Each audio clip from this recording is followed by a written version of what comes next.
worse than a theft, no less than a traducement, to hide your doings and to silence that which to the spire and top of praise is vouched, would seem but modest. Therefore I beseech you, in sign of what you are, not to reward what you have done, before our army hear me. Chapter 1000, Artius. I have some wounds upon me, and they smart to hear themselves remembered. Chapter 100, Arminius. Should they not, well might they fester gainst ingratitude, and tent themselves with death, of all the horses, whereof we have ta'en good and good store, of all the treasure in this field achieved and city, we render you the 10th to be ta'en forth, before the common distribution, at your only choice. Chapter 1000, Artius. I thank you, General, but cannot make my heart consent to take a bribe to pay my sword. I do refuse it, and stand upon my common part with those that have beheld the doing. A long flourish, they all cry Martius, Martius, and cast up their caps and lances. Cominius and Lartius stand bare. May these same instruments which you profane never sound more, when drums and trumpets shall. Chapter 1, Field-proof flatterers let courts and cities be made all of false-faced soothing, when steel grows soft as the parasite's silk, let him be made an ovator for the wars. No more I say, for that I have not washed my nose that bled, or foiled some debile wretch, which without note here as many else have done. You shout me forth in acclamations hyperbolical, as if I loved my little should be dieted in praises sauced with lies. Chapter 100, Arminius. Too modest are you, more cruel to your good report than grateful to us that give you truly, by your patience. If gainst yourself you be incensed, we 100 put you, like one that means his proper harm, in manacles, then reasons safely with you. Therefore be it known, as to us to all the world, that Caius Martius wears this war's garland, in token of the which my noble steed known to the camp I give him, with all his trim belonging, and from this time, for what he 999 before Coriolanus call him, with all applause and clamour of the host, Caius Martius Coriolanus, addition nobly ever. Flourish, trumpet sound and drums. Old Caius Martius Coriolanus. Chapter 100, Coriolanus. I will go wash, and when my face is fair you shall perceive whether I blush or no. Howbeit I thank you, I mean to stride your steed, and at all times to undercrest your good addition to fairness of my power. Chapter 100, Arminius. So to our tent, where'er we do repose us, we will write to Rome of our success. You, Titus Lartius, must to Coriolanus back send us to Rome the best with whom we may articulate for their own good and ours. Chapter 50, Artius. I shall, my lord. Chapter 100, Coriolanus. The gods begin to mock me, I that now refused most princely gifts, am bound to beg of my lord general. Chapter 100, Arminius. Take tease yours, what is't? Chapter 100, Coriolanus. I sometime lay here in Coriolanus, at a poor man's house. He used me kindly. He cried to me, I saw him prisoner. But then Aufidius was within my view, and wrath o'erwhelmed my pity. I request you to give my poor host freedom. Chapter 100, Arminius. Oh, well begged. Were he the butcher of my son, he should Be free as is the wind, deliver him Titus. Chapter 50, Artius. Martius his name. Chapter 100, Coriolanus. By Jupiter forgot. I am weary, yea, my memory is tired. Have we no wine here? Chapter 100, Arminius. Go we to our tent. The blood upon your visage dries, 'tis time. It should be looked to, come. A flourish of cornets, exeunt. Scene 10, the camp of the valses. A flourish, cornets, enter Tullus Aufidius bloody with 2 or 3 soldiers.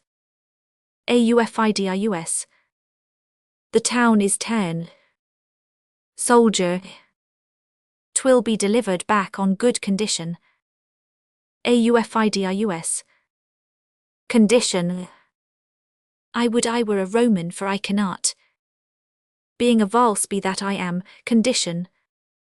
What good condition can a treaty find? Chapter 1, th part that is at mercy, 5 times Martius. I have fought with thee, so often hast thou beat me. And wouldst do so, I think, should we encounter. As often as we eat, by th elements. If e'er again I meet him beard to beard. He's mine or I am his, mine emulation. Hath not that honour in't it had, for where I thought to crush him in an equal force.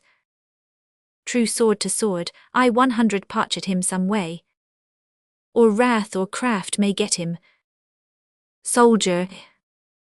He's the devil. Aufidus. Bolder though not so subtle, my valour is poisoned. With only suffering stain by him, for him shall fly out of itself, nor sleep nor sanctuary.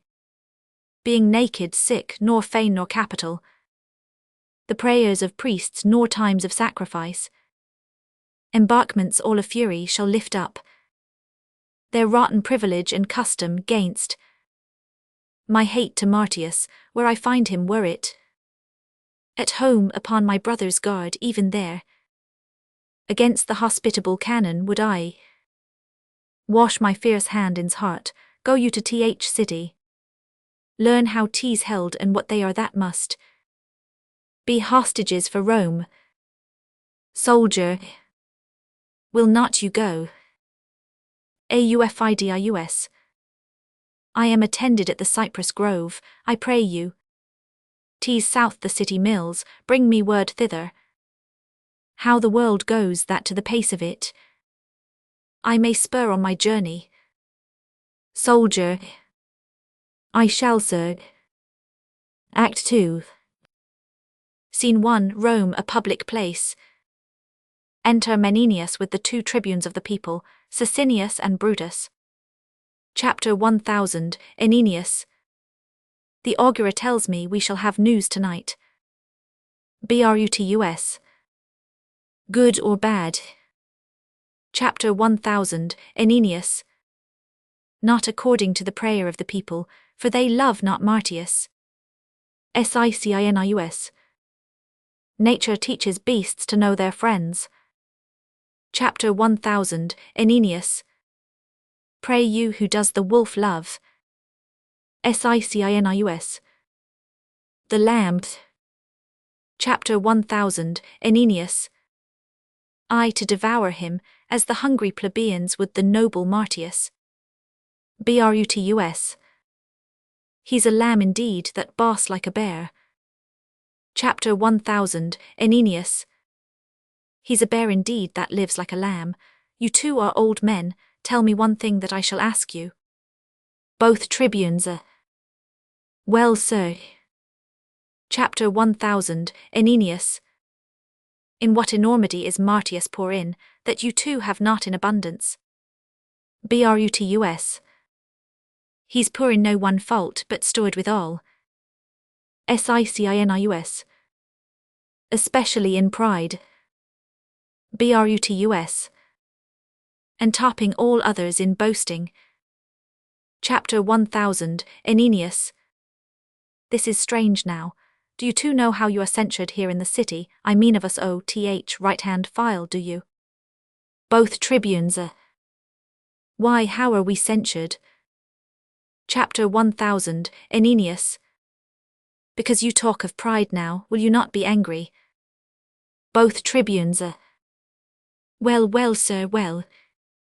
Chapter 1000, Enenius. Why, 'tis no great matter, for a very little thief of occasion will rob you of a great deal of patience.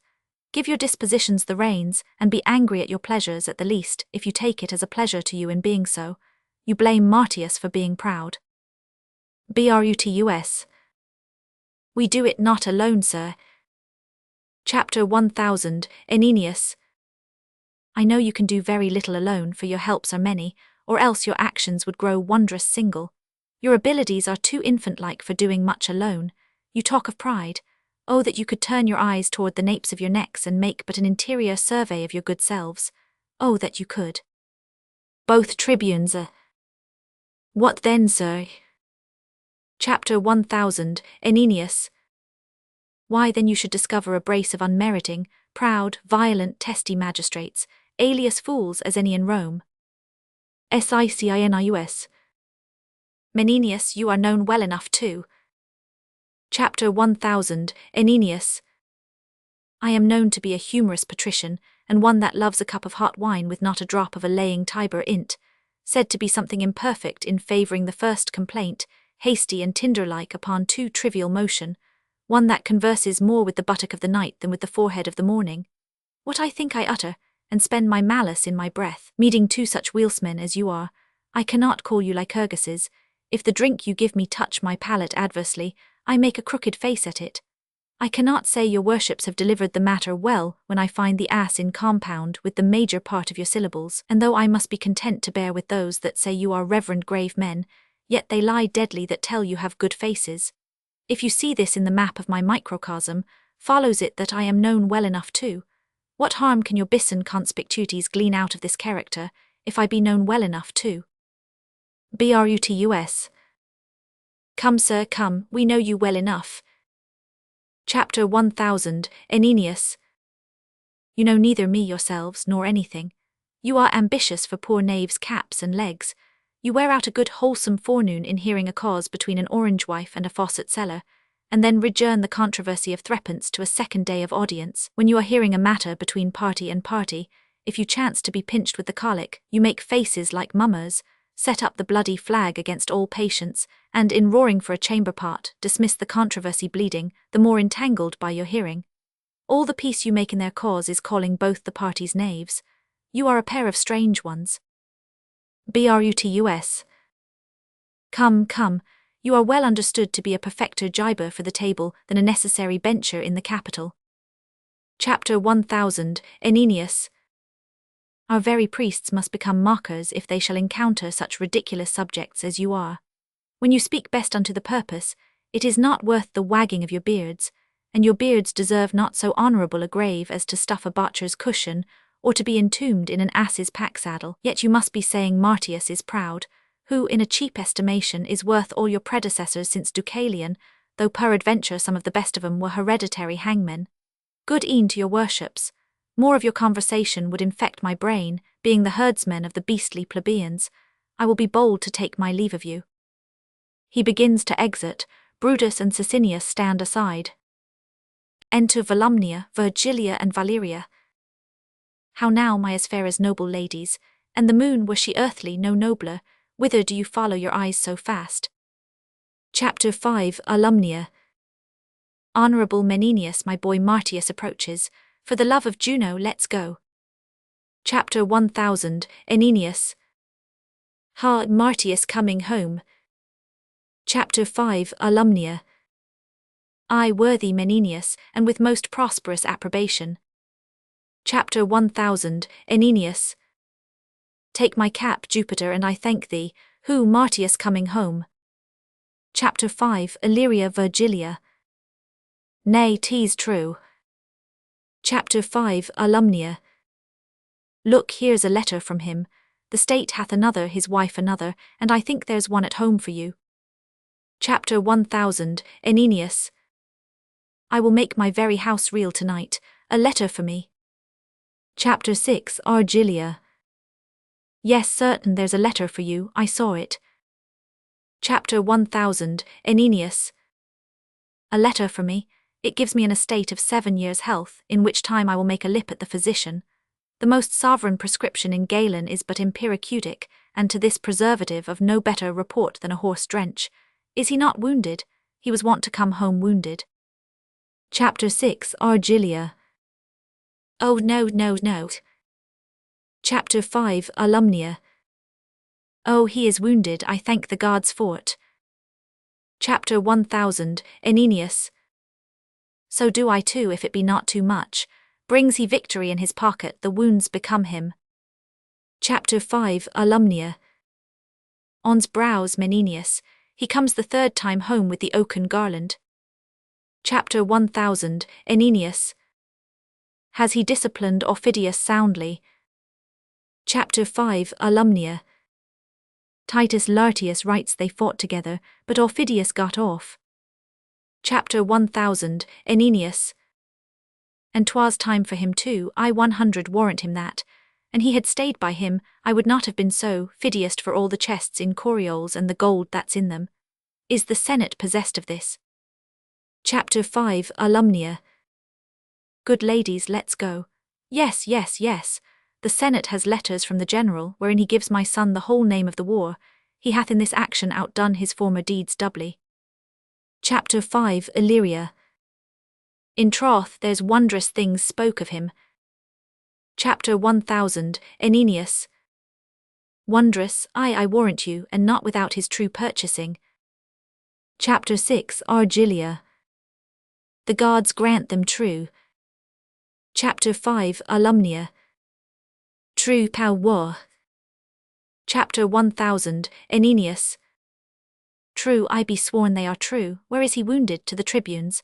God save your good worships, Martius is coming home, he has more cause to be proud. Where is he wounded? Chapter 5 Alumnia. Chapter 1 Th shoulder and Ith left arm. There will be large cicatrices to show the people when he shall stand for his place. He received in the repulse of Tarquin 7 hurts Ith body. Chapter 1000 Enenius. 1 Ith neck and 2 Ith thigh, there's 9 that I know.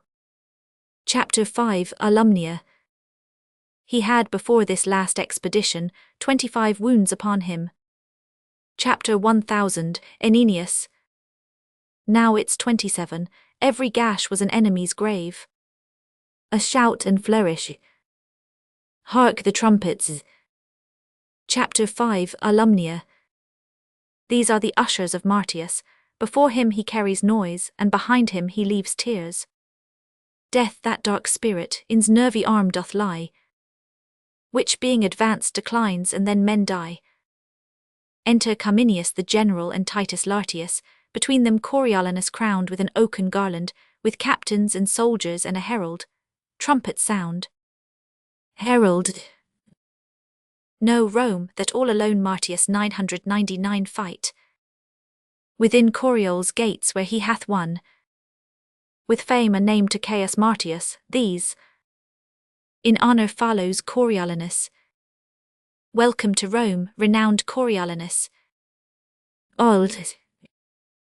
Welcome to Rome, renowned Coriolanus.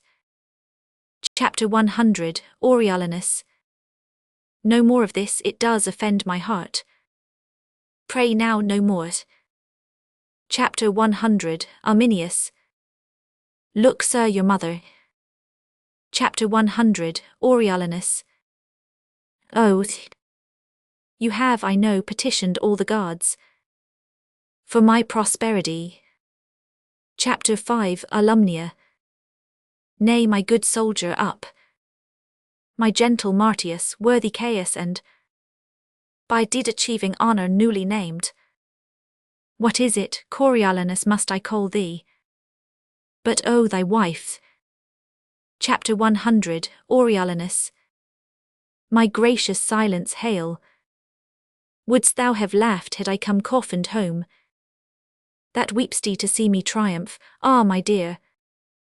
Such eyes the widows in Corioles wear. and mothers that lack sons. Chapter 1000, Aeneas. Now the gods crown thee. Chapter 100, Coriolanus. And live you yet, O my sweet lady, pardon. Chapter 5, Alumnia. I know not where to turn, oh welcome home. And welcome general, and you're welcome all. Chapter 1000, Aeneas. 100,000 welcomes, I could weep. And I could laugh, I am light and heavy, welcome. A curse begin at very root on's heart. That is not glad to see thee, you are three. That Rome should dote on, yet by the faith of men. We have some old crab trees here at home that will not be grafted to your relish, yet welcome warriors. We call a nettle but a nettle, and the faults of fools but folly. Chapter 100, Arminius. Ever right. Chapter 100, Coriolanus. Menenius ever. Herald. Give way there and go on. Chapter 100, Coriolanus. To Volumnia and Virgilia, your hand and yours. Ere in our own house I do shade my head. The good patricians must be visited, from whom I have received not only greetings, but with them change of honours. Chapter 5, Alumnia. I have lived to see inherited my very wishes, and the buildings of my fancy, only there's one thing wanting, which I doubt not but our Rome will cast upon thee. Chapter 100, Coriolanus. No, good mother, I had rather be their servant in my way than sway with them in theirs. Chapter 100, Arminius. On to the capital. Flourish of cornets, exeunt in state as before. Brutus and Sicinius come forward. Brutus. All tongues speak of him, and the bleared sights are spectacled to see him, your prattling nurse. Into a rapture lets her baby cry. While she chats him, the kitchen malkin pins her richest lacrum bout her reechy neck. Clambering the walls to eye him, stalls, bulks, windows are smothered up, leads filled and ridges horsed, with variable complexions all agreeing in earnestness to see him, seld-shown flamens do press among the popular throngs and puff to win a vulgar station. Our veiled dames commit the war of white and damask in their nicely godded cheeks to wanton spoil of Phoebus burning kisses, such a pother as if that whatsoever god who leads him were slyly crept into his human powers and gave him graceful posture. Sicinus. On the sudden, I warrant him consul. Brutus.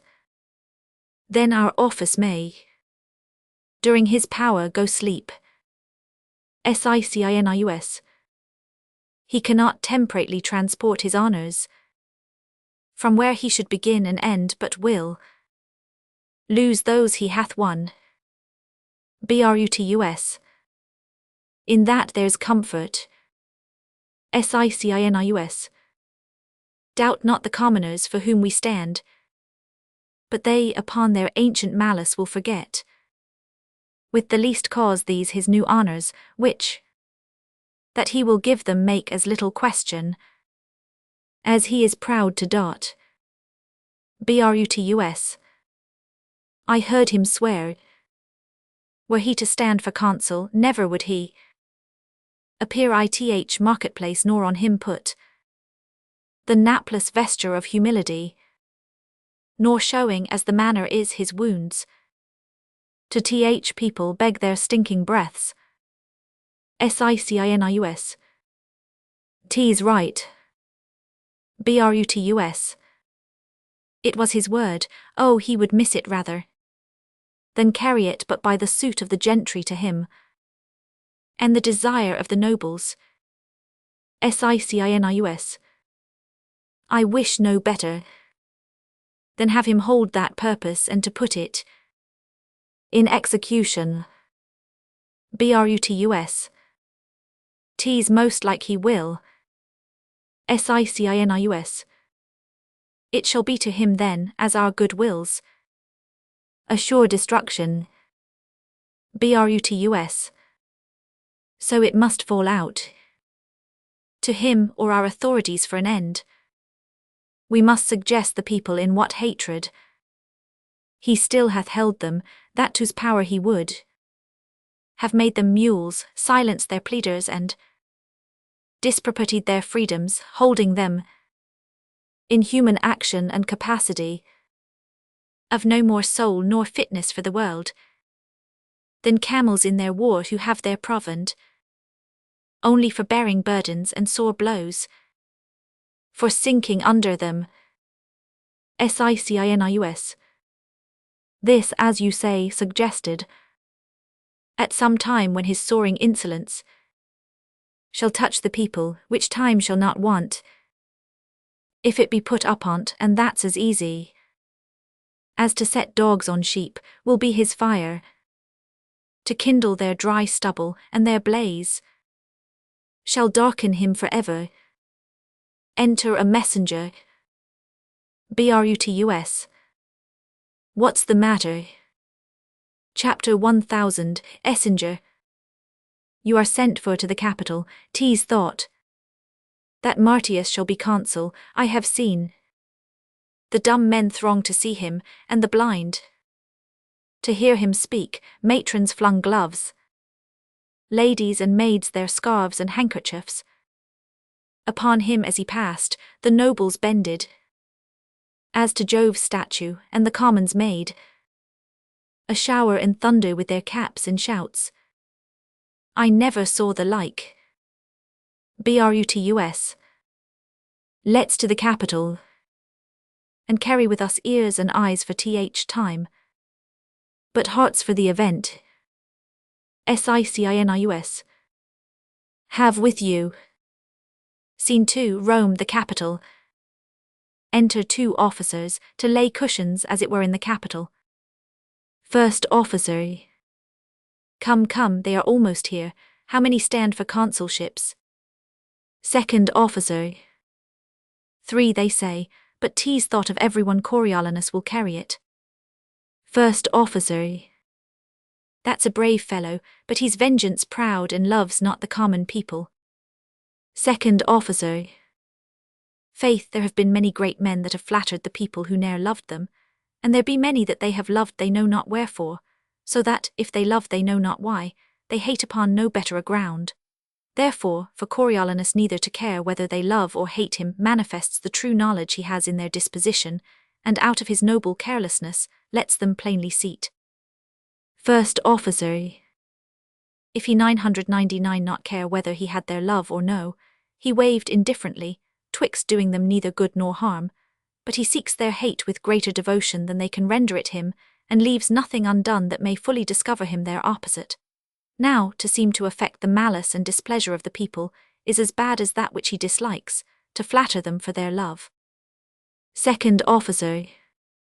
He hath deserved worthily of his country, and his ascent is not by such easy degrees as those who, having been supple and courteous to the people, bonneted, without any further deed to have them at all into their estimation and report. But he hath so planted his honours in their eyes and his actions in their hearts, that for their tongues to be silent and not confess so much were a kind of ingrateful injury. To report otherwise were a malice that, giving itself the lie, would pluck reproof and rebuke from every ear that heard it. First officer. No more of him, he's a worthy man. Make way, they are coming. A senate. Enter the patricians and the tribunes of the people, lictors before them, Coriolanus, Menenius, Carminius the consul. The patricians sit. Sicinius and Brutus take their places by themselves. Coriolanus stands. Chapter 1000, Enenius. Having determined of the valses and to send for Titus Lartius, it remains, as the main point of this our after meeting, to gratify his noble service that, hath thus stood for his country, therefore please you, most reverend and grave elders, to desire the present consul and last general in our well-found successes to report a little of that worthy work performed by Martius Caius Coriolanus, whom we met here both to thank and to remember with honours like himself. Coriolanus sits first senator. Speak, good Cominius. Leave nothing out for length and make us think rather our state's defective for requital than we to stretch it out. Masters, oth people, we do request your kindest ears, and after your loving motion toward the common body, to yield what passes here. Sicinus. We are convented upon a pleasing treaty and have hearts inclinable to honour and advance the theme of our assembly, brutus, which the rather we shall be blessed to do if he remember a kinder value of the people than he hath hereto prized them at. Chapter 1000, Enenius. That's off. I would you rather had been silent, please you, to hear Cominius speak. Brutus. Most willingly. But yet my caution was more pertinent than the rebuke you give it. Chapter 1000, Enenius. He loves your people, but tie him not to be their bedfellow. Worthy Cominius, speak. Coriolanus rises and offers to go away. Nay, keep your place. First senator. Sit, Coriolanus, never shame to hear what you have nobly done. Chapter 100, Coriolanus. Your honours pardon. I had rather have my wounds to heal again than hear say how I got them. Brutus. Sir, I hope my words dispensed you not. Chapter 100, Coriolanus. No, sir, yet oft, when blows have made me stay, I fled from words. You soothed not, therefore hurt not, but your people, I love them as they weigh. Chapter 1000, Enenius. Pray now sit down. Chapter 100, Coriolanus. I had rather have one scratch my head, son, when the alarum was struck, than idly sit to hear my nothings monstered. Chapter 1000, Enenius. Masters of the people, your multiplying spawn how can he flatter? That's 1,000 to 1 good one, when you now see he had rather venture all his limbs for honour than one on's ears to hear it. Proceed, Cominius. Chapter 100, Arminius.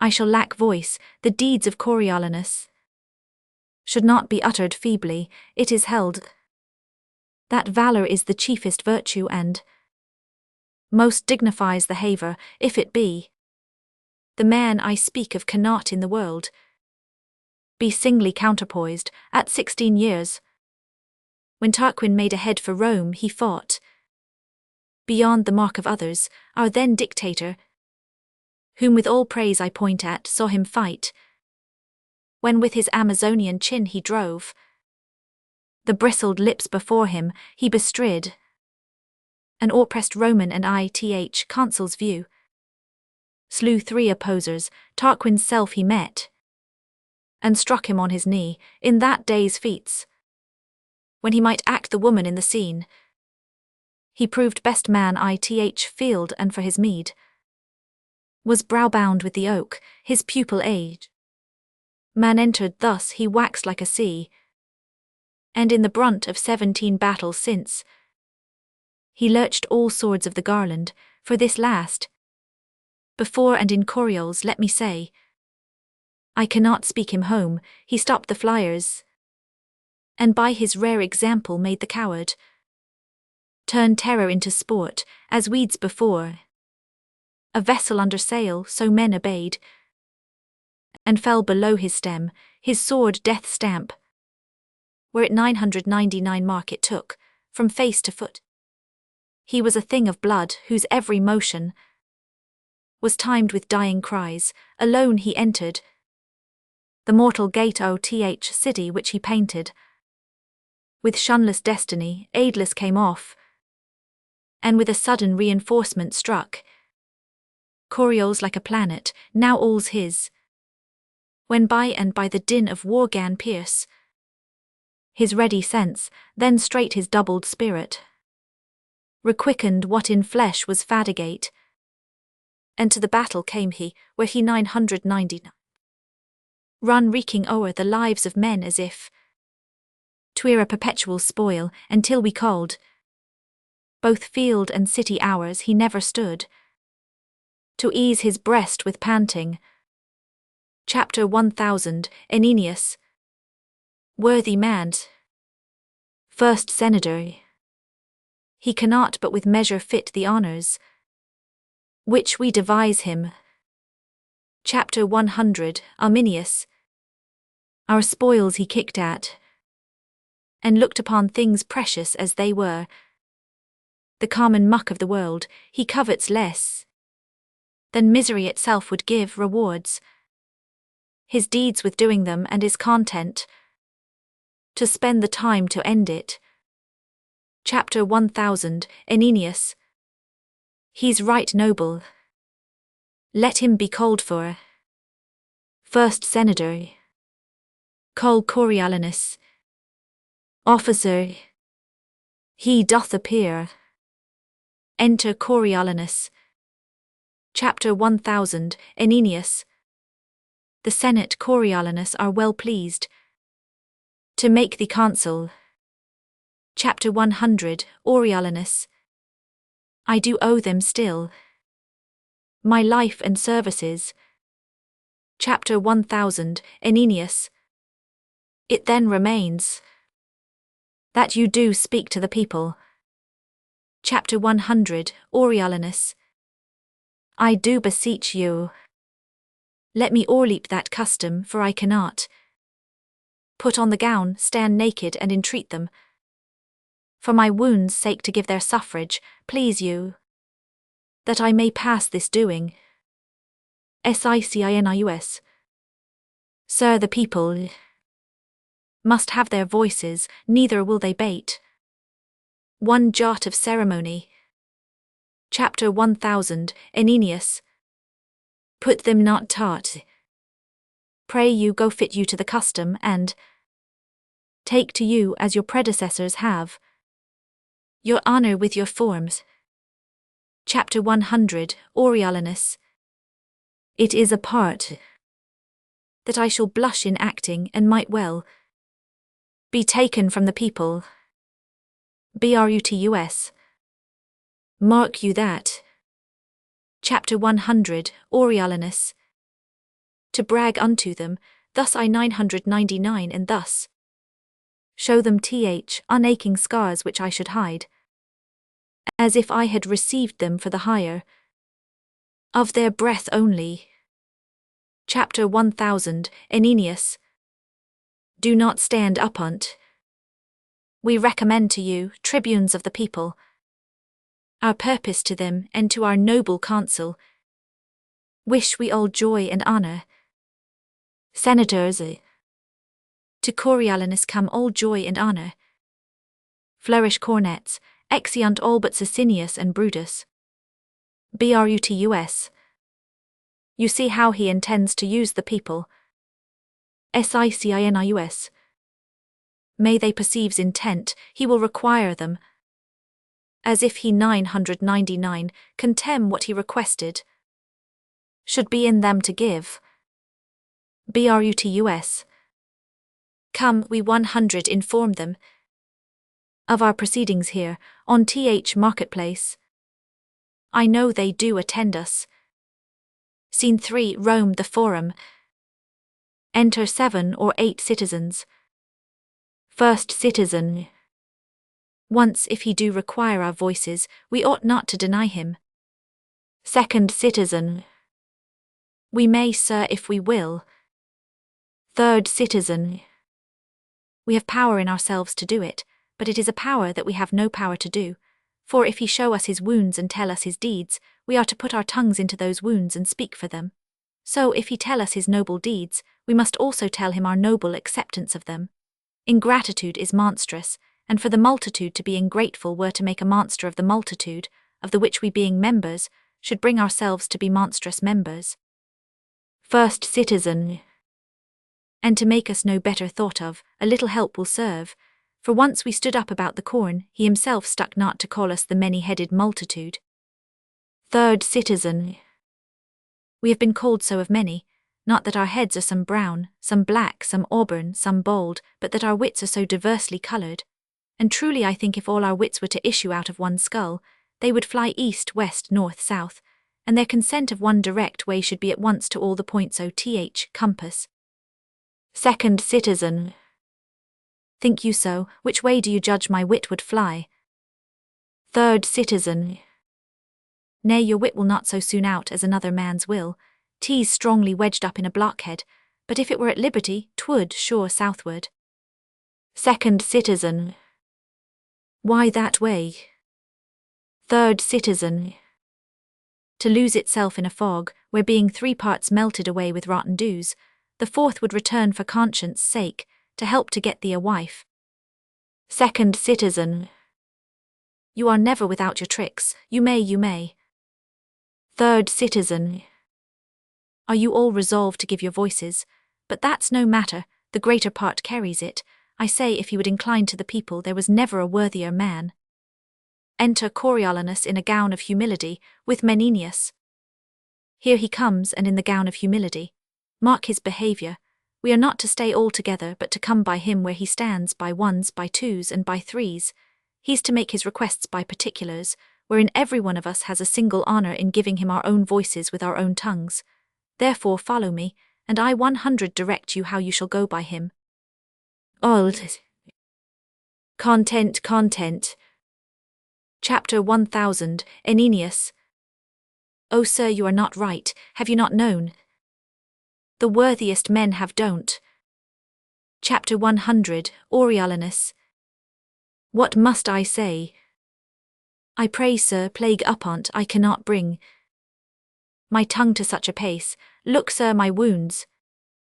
I got them in my country's service when some certain of your brethren roared and ran from noise of our own drums.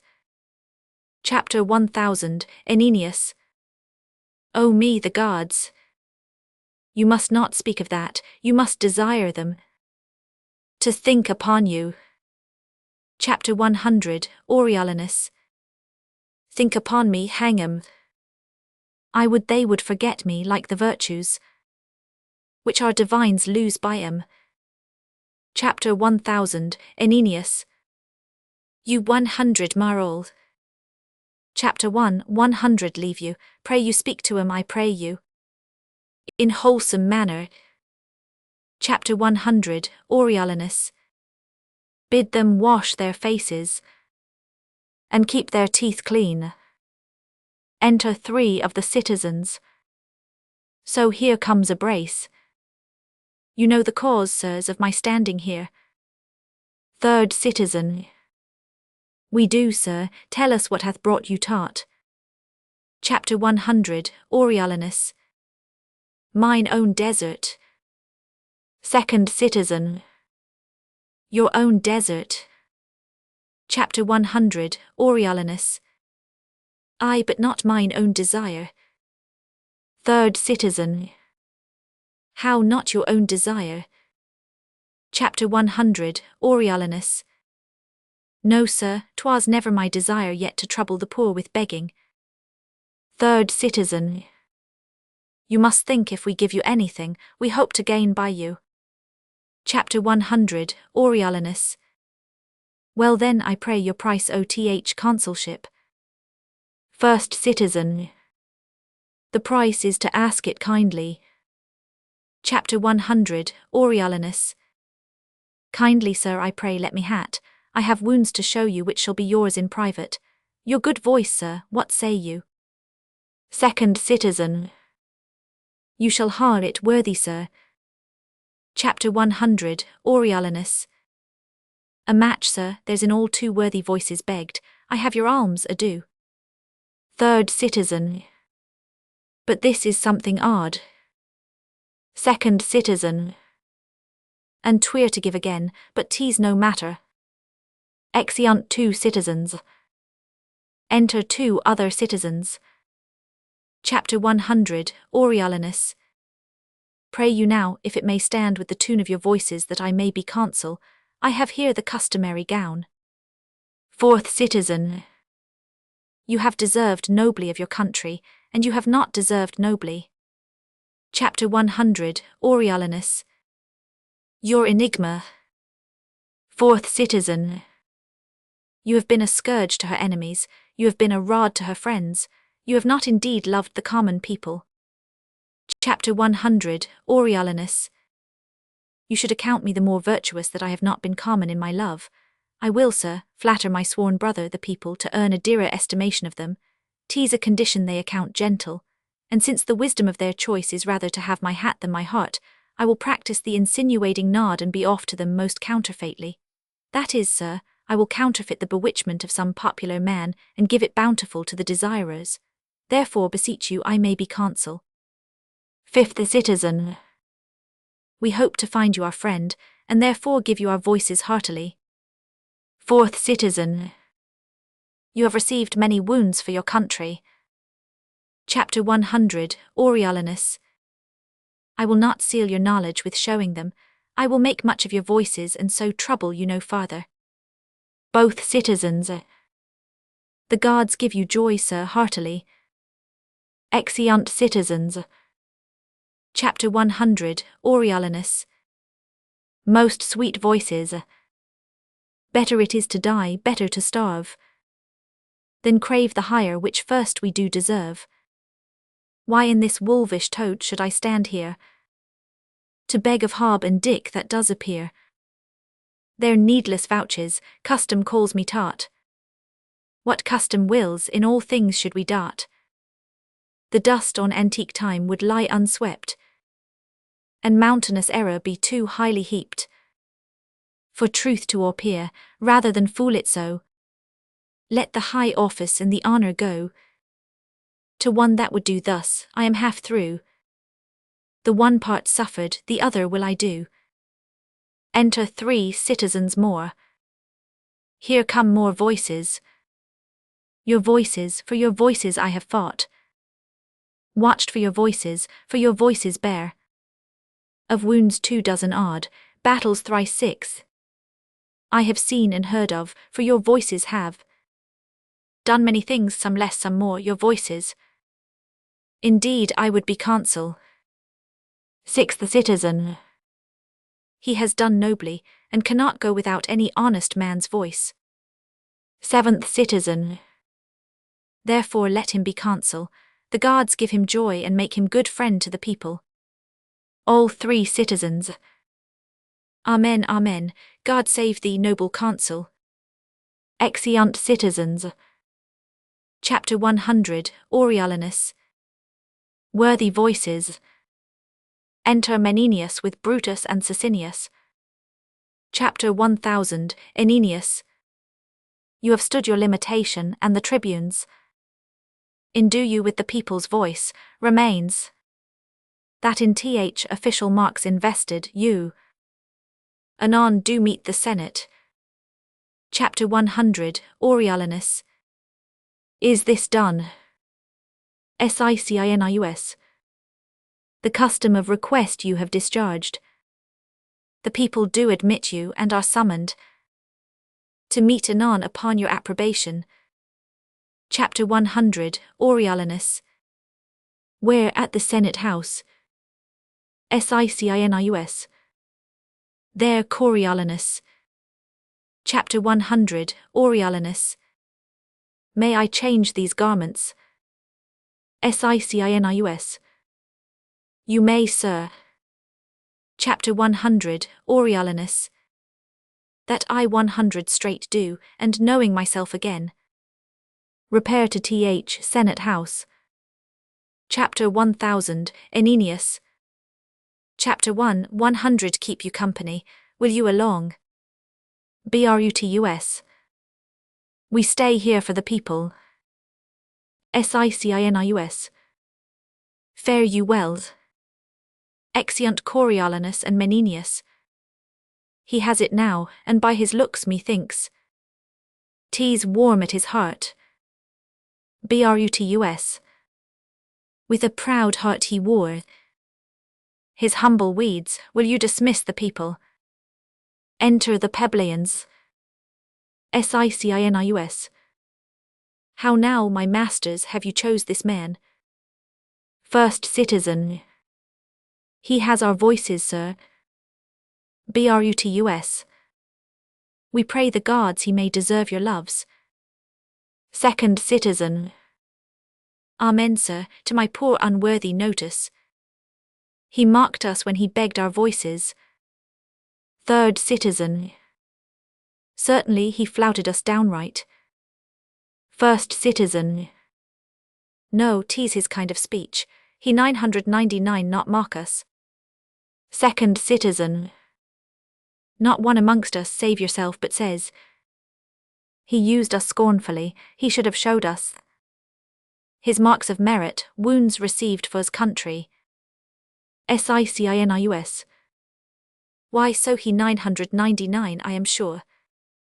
Old. No man saw him. Third citizen. He said he had wounds, which he could show in private. And with his hat thus waving it in scorn. I would be consul, says he, aged custom. But by your voices will not so permit me.